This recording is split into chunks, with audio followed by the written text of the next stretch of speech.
I don't know what it takes to get people to change. One of the most powerful and most compelling and most common sources of change is that someone recognizes that they've done wrong.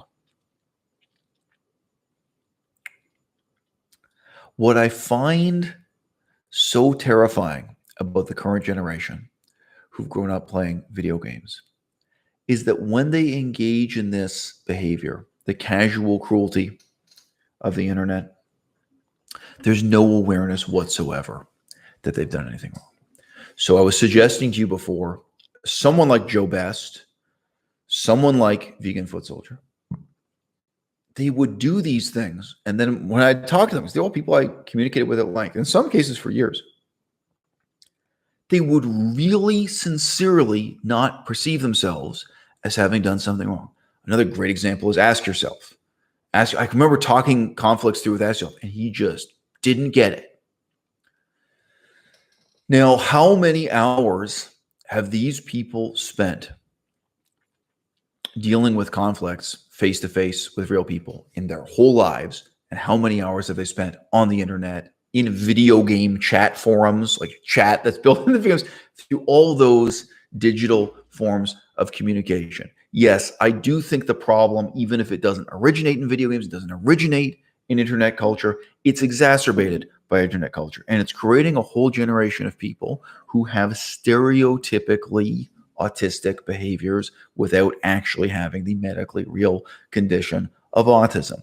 It's cultivating a whole generation of people who are not just stupid and ignorant, but self-righteously stupid and ignorant, and who bring to these discussions an attitude that cannot be overcome with kindness, which, as I said, for many years was really my inclination. There's another YouTuber who is known for almost nothing other than criticizing my channel or insulting my channel or defaming me personally. The channel is called Fandar.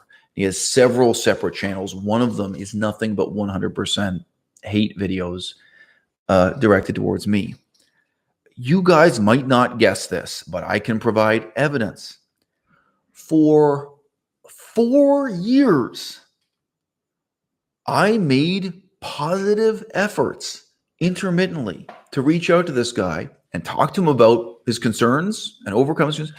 I really made efforts again and again, not constantly, would have taken up all my time, but intermittently to overcome his hostility with kindness, and it failed.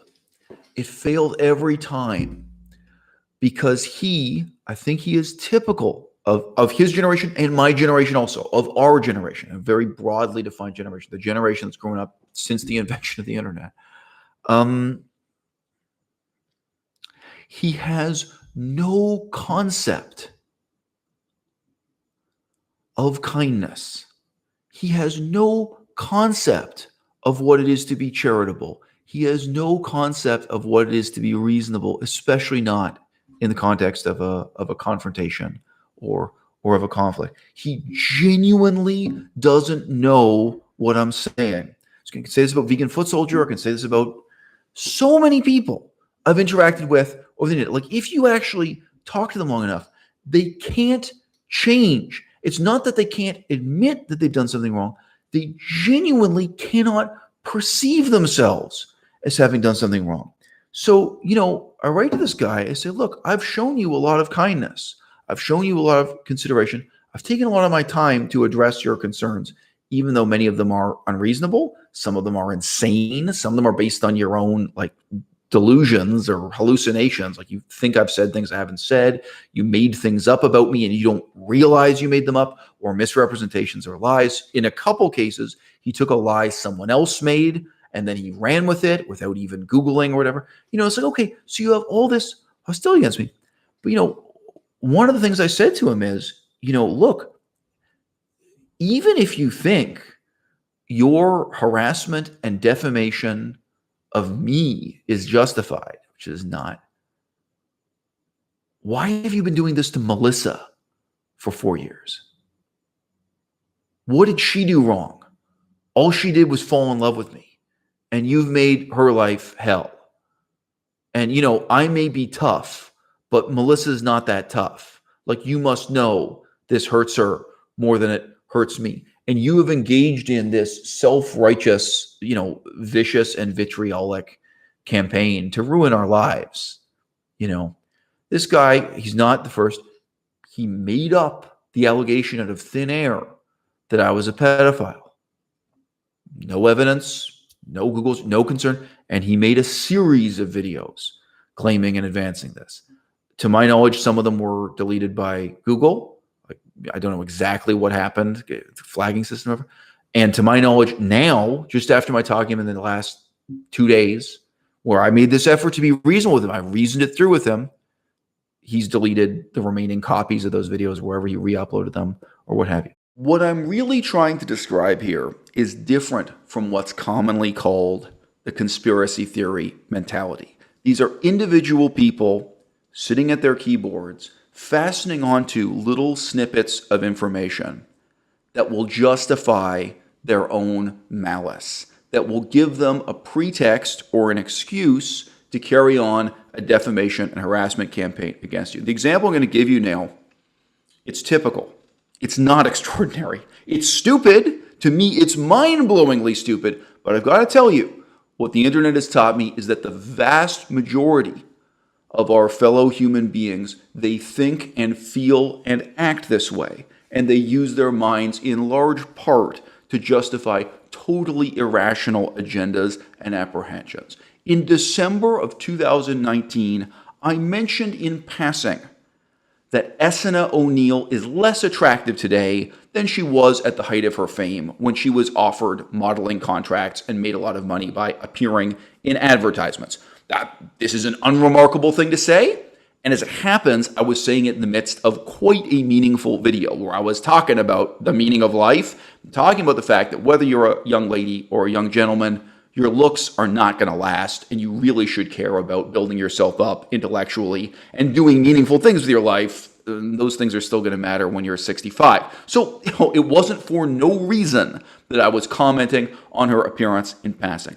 This guy, Fandar, fastened onto the fact that I had said in passing that this woman is less attractive now than she was in the past, and he used that as justification to carry out a defamation campaign against me, claiming that I must be a pedophile. Because in his mind, logically, the only way someone could have this observation, the only reason I could have, the only possible motivation I could have for making that statement in that context wasn't to illustrate the argument of the video. It wasn't part of a point I was clearly and explicitly making. No. This was proof positive of some hidden dark urge I have beneath the surface. He's doing the same thing right now in wringing his hands, trying to come up with crazy, paradoxical, conspiratorial explanations for how it is that I've come to the conclusion that Jasmine Gaines is really quite unattractive. She's also quite overweight at the moment. May or may not matter, depending on what angle you're criticizing Vegan Gaines from, because Vegan Gaines has a long history of fat-shaming other people on the internet. He has a long history of denouncing women for being overweight on the internet specifically. She hates her body, she hates the way she looks, and she's ashamed of herself for becoming so fat. There's a reason why 99% of people find those who are overweight and obese unattractive. It's because it's fucking unhealthy. We are biologically wired to seek out healthy people who are capable of producing viable offspring. It's not possible for him to hear what I've got to say about Vegan Gaines and Jasmine Gaines and Essena O'Neill and receive it in a fundamentally charitable way, like, hey, this guy is making a point that's important to him. He's offering some kind of criticism, whether it's of the vegan movement or the culture of living in a culture where all that anyone cares about is your physical appearance and beauty. And he's saying this in passing for that purpose. No, there must be some dark, hidden, ulterior motive, even if he is struggling at this moment to come up with it. There must be some way he can manufacture this into an attack on your character. Because this is a great example of this. So this is with Fandar, but it's closely parallel to what I dealt with other vegan activists and so on. And look, sorry, I haven't used the term vegan activist in this whole video, right? But that was the other thing. It's like, if we wanted to get rich, we'd all be working in real estate. If we wanted to get famous, we'd all be working in Hollywood. Guys, I came on YouTube to try to make the world a better place. Why is it that nobody else has good intentions? Why is nobody else even charitable? Like, I'm willing to reciprocate good intentions. Why is nobody else even willing to be reasonable? How can it be this hostile, this terrible, this conspiratorial, so on and so forth?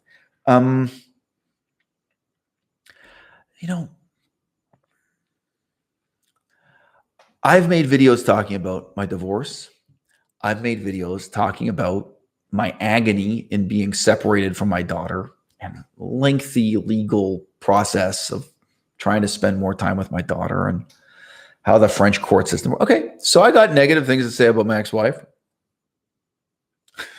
Plenty of divorced people do. It's not really that big a deal. All right. But this guy, Fandar, he constructed a theory in his mind that I had some ulterior motives, that I was part of some shadowy conspiracy to manipulate the outcome of my own court case because I'm such a terrible person. Because I made one video talking positively about what a wonderful person my ex-wife was and why I fell in love with her. So I did something positive. You guys can imagine. See, this is the thing. I'm saying you guys can imagine. I imagine a reasonable, rational person who sees that and thinks, well, this guy he has no choice in a sense. He's made a bunch of videos talking about how tough his situation is with his divorce and one court case after another and one lawyer after another. And he wanted to take the time to make a separate video where he's not talking about that stuff, when instead he talks in a positive way about how he fell in love with this woman or what she meant or what her redeeming quote is or what the positive side. To me, the intentions involved are self-evident, what motivated me to make this video. But in the same way that these idiots will watch a video of you filming yourself in a Walmart in China and will interpret that as proof that you're secretly working for the CIA and you've never been in China, never gone to China at all, and you don't really speak Chinese. People will take that as evidence of the exact opposite, 180 degrees. And again, my problem is not that this person is insane. Pardon me. My problem is not that this person is insane. My problem is not this person is autistic. My problem is not that this person is ordinary. I think this is ordinary. I think this is the result of our video game culture. So this is what I wrote to Fandor. I'm doing this from memory, but I could read it to you verbatim. You know what I mean? I wrote back to him again. See, I'm showing him kindness when he has shown me none. I'm showing him how reasonable I can be with the expectation that he will be reasonable in return, that he will ask questions and provide answers in a way that's charitable. And that's how you build up trust. That's how human beings work. And if you don't have that, if I'm reasonable with someone and they can't be reasonable with me back, then everyone has to resort to brute force. We're all back to being animals because it's reasonableness, it's reasoning that separates us from animals. It separates us from just solving things through coercion of one kind or another, right? So, okay, I'm going to take the time out and answer this unreasonable question as if it were reasonable. You made no effort to make this, and it's just throwing in my face that somehow there's some terrible dark motive or agenda behind this. I say, no, you know what? I made that video because I'm a nice guy. If there were nothing positive to say about my ex-wife, I never would have married her. Conversely, if there were nothing negative to say about my ex-wife, I never would have divorced her. Life is complicated. I can make a video just telling you positive things about Buddhism. And you guys might not know this. There is a video like that on my channel. There's a video, as I recall, it's about an hour long that was just talking about my positive experiences as a scholar of Buddhism and the ways in which that was a wonderful time in my life. And I have made many, many videos talking about, telling you about, warning you about the ways in which Buddhism is a terrible religion. Particular scams, particular sources of corruption, particular sources of danger, but also talking about the philosophy, talking about the ancient texts, talking about the history, talking about the political reality of Buddhism, right? So look, guys, if there were nothing positive to say about Buddhism, I wouldn't have devoted years of my life to researching it. You know what I mean? I wouldn't have studied these languages. I wouldn't have moved to these countries, right? And if there were nothing negative to say about Buddhism, right? So now, to me, again, the most fundamental problem here is stupidity. All right. I cannot imagine being stupid enough that I watch those 2 videos or watch 5 videos even and say, oh, well, in this video, you say that everything about Buddhism is bad and evil and wrong. But then in this other video, you said good things about Buddhism. So why did you do that? I've got a theory. I've got an explanation. It's secretly because you're motivated by that for this completely unsubstantiated set of reasons. I have one video where I talk about what I like about Star Wars. And I have several videos talking about how terrible Star Wars is. It's not a contradiction. There are some good things about Star Wars and there are some bad things about Star Wars. Like I can say honestly, there's even a sense in which I could say like the first Star Wars movie is a little bit of an inspiration to me. It's not a major inspiration, but sure, okay, you look at that, you think, okay, maybe I can do something creative in filmmaking or in writing a book or in fiction that changes the world in that way, the way the first Star Wars movie did.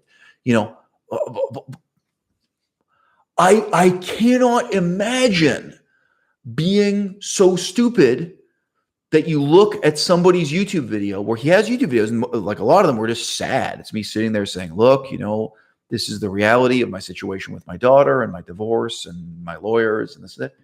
And then on the other hand, they make a video saying, look, I don't want you guys in the audience to only have a negative impression of my ex-wife.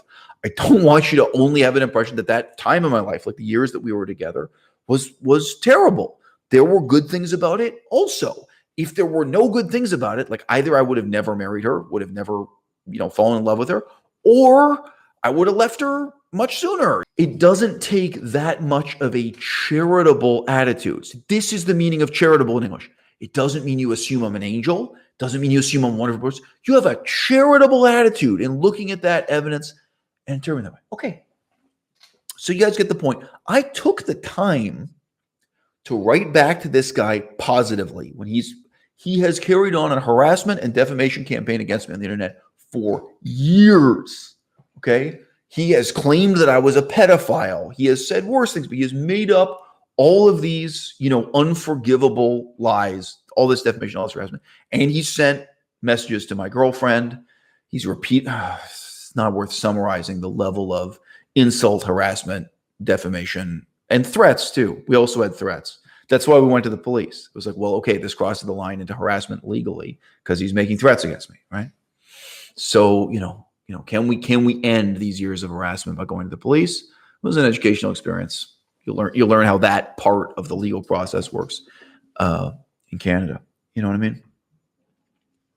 How do you think he reacted to this like fundamentally warm and generous and giving thing of saying like, no, look, like there's no conspiracy. I also explained a little bit more about the legal circumstances. Like, no, there's no way that YouTube video could have impacted my legal situation at that time. At that time, this is interesting if you guys don't already know, I had legally been declared dead in France. I was missing in action. And the actual legal paperwork, basically, they interpreted my situation as if I had committed suicide. I had disappeared without a trace and was like presumed dead as if I committed suicide, right? Yeah, you know what? If the courts in France were willing to consider YouTube videos as evidence, they could have just put my name into Google and seen that I was uploading YouTube videos once every couple of days and that I was alive and well. It was no, the YouTube video, all of them collectively, no, that was not me trying to manipulate the court system. No, there wasn't a conspiracy. No, it wasn't else. No, that was me being a nice guy. He responds to that by writing back and saying, oh, well, I can quote a YouTube video where you say that you're not a nice guy.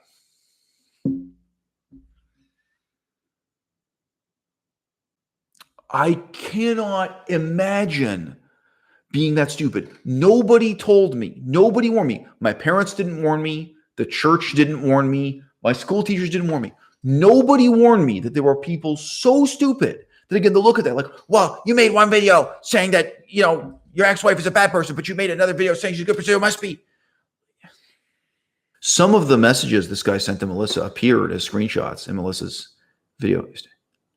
And this guy is writing back to me, and he really sincerely cannot perceive himself as having done anything wrong.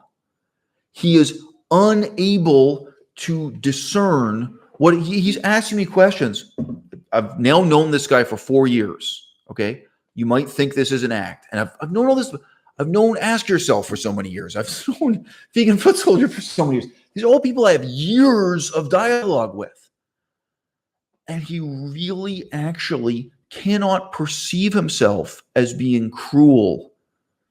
I think in large part because he has no counterposing notion of what it is to be kind, no counterposing notion of generosity of spirit, of what it is to have charitable assumptions about someone, whether you're engaged in dialogue with them or whether you're evaluating their YouTube videos.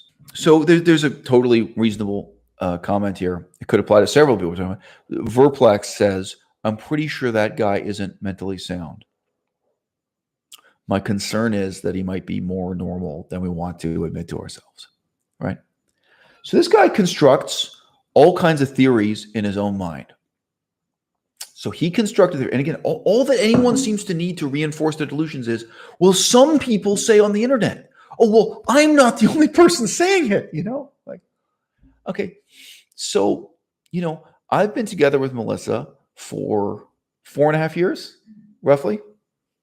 Okay. Melissa has made statements that she loves me, that she's so happy with me, that this relationship is the best thing that ever happened to her in her life, again and again and again, on YouTube, on Instagram. You've seen us joking around and talking about it. Like, if you actually watch my videos, I don't want to add up how many hours in total, right? So there's some sense in which there's a lot of evidence of what this relationship is and how it's gone, right? The good and the bad of it, all right? And this is the problem. Fandar isn't the only one. He's not the only one. And actually, now that I think about it, also Vegan Foot Soldier did this, right?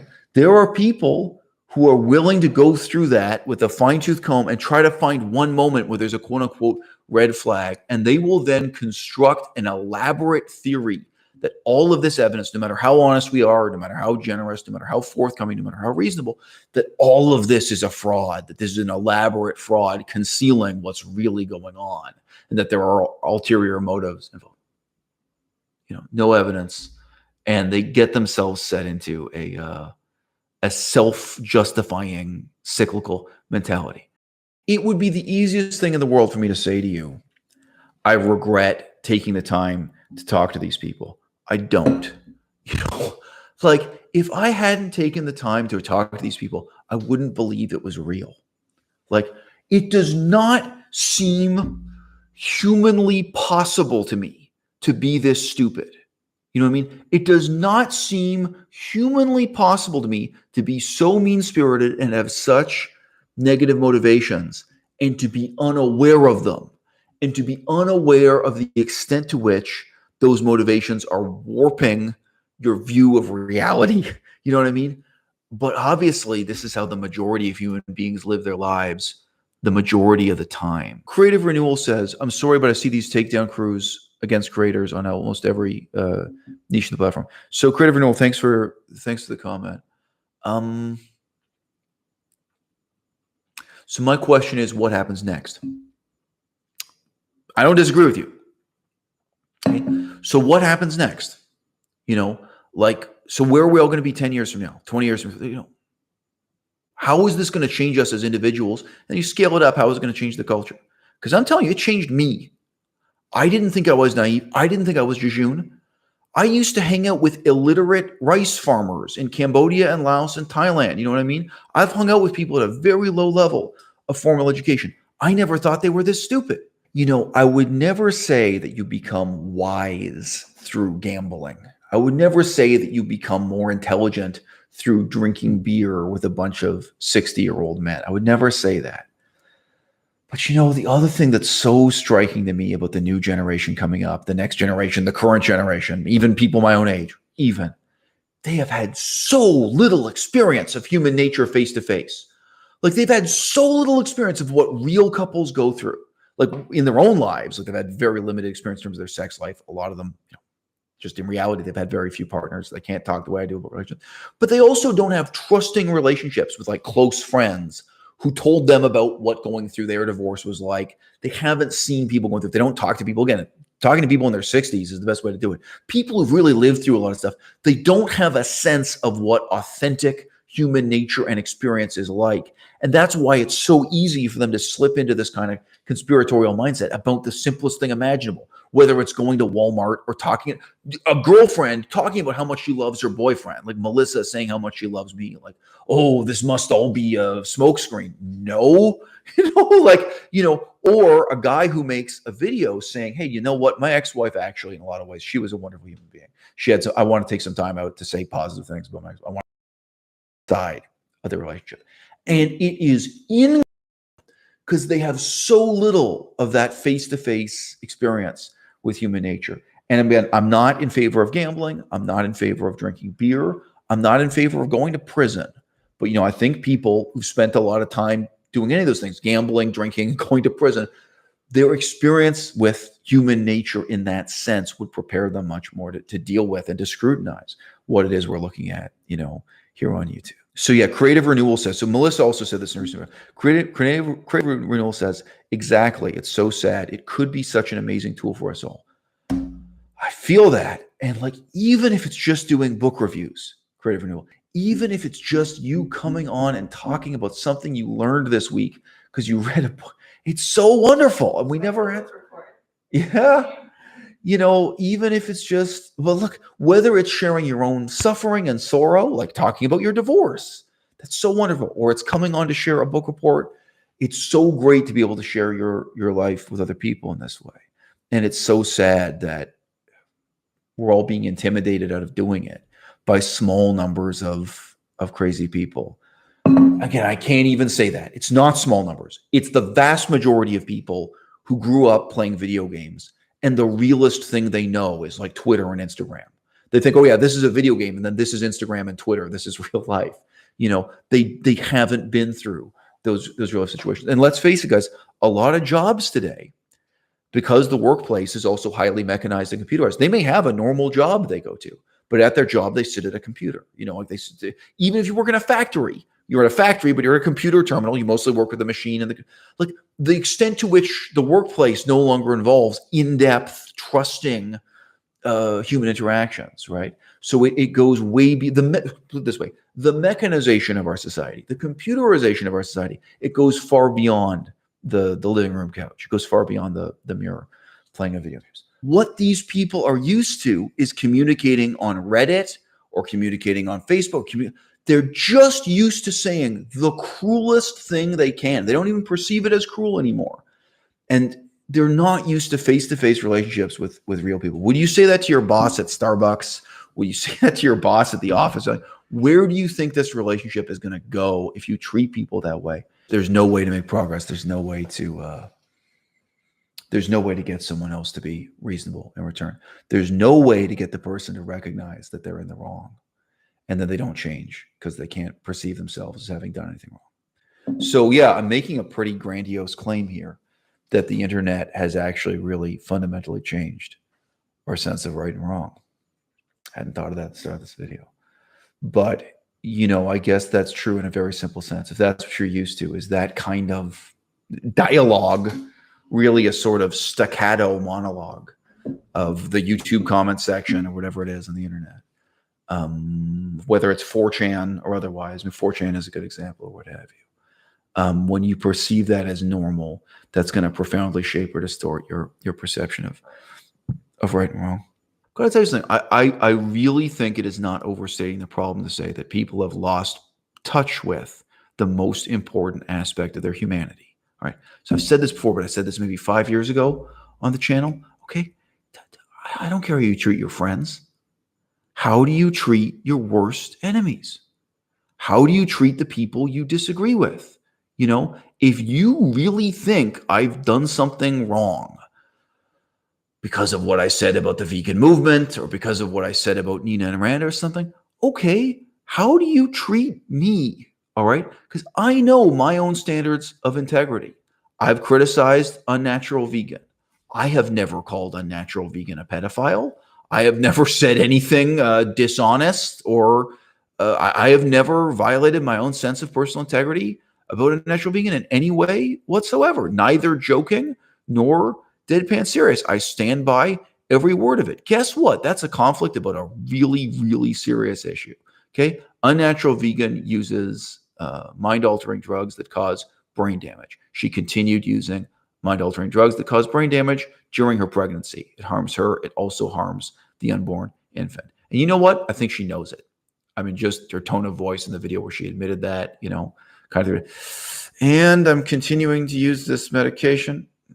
It's just my feeling. I'd already made videos talking about that and blah, blah, blah. Okay, that's a big issue to me. Okay, that's something worth fighting over in a sense. That's really worth, disputing. How do you treat your closest friends? Most of these people have no friends. I mean, this is one problem. But how do you treat your enemies? How do you treat the people you disagree with? How do you treat the people you despise?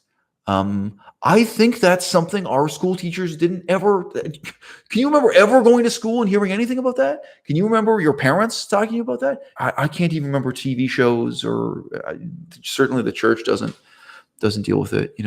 So on and so forth. Creative Renewal says, it's really upsetting when I see how people squander this tool and abuse creators' trust when they do open up. It's a mob mentality. Well, right. So Fandor is writing to me now, yesterday and today, in the context of Melissa having made a video spontaneously and sincerely that partly responds to Fandor, partly responds to a bunch of other people, where she's really saying that she's committed to keeping it real. And that what we said in the earlier videos about our relationship, it's really real, guys. You know what I mean? And what we say now is really real also, And then someone like him responds to that. I know I've just seen it, by just digging in deeper to that conspiratorial blaming mentality. It's not possible for them to have generosity of spirit because they have no concept of generosity of spirit. It's not possible for them to be charitable.